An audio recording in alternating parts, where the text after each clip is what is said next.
Guys, flex ko sa inyo to aking butterfly plants. Tingnan nyo. Kailangan natin siyang linisin. Ayan o. Kailangan siya alisin sa ilalim. Ito magandang ang bulaklak ito. Kulay puti na parang medyo may pink, pagka-pink. Ayan. Ito rin. Tingnan nyo. Ang ganda tingnan, diba? Ayan. Kailangan lang natin siyang bawasan dito.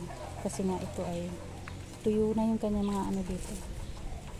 Tuyo na yung kanyang mga dahon. Ito yung isang klase kong butterfly plants. Tumutubo-to kahit saan. Pero ito nainitan niya kaya ganyan. Ganito dapat ang kulay niya, no? Ayan o, maroon. Ngayon siya dapat walang puti-puti. Kasi nga nainitan yan. Ayan o, ganyan dapat yan. O, diba ang ganda? Para talaga siyang butterfly. Ayan, tumutubo yan kahit saan. Marami yan dyan sa mga bilid-bilid. Ito isang klase guys. Ibang klase, diba? Ayan, thank you guys. Please follow, like, and share. Thank you.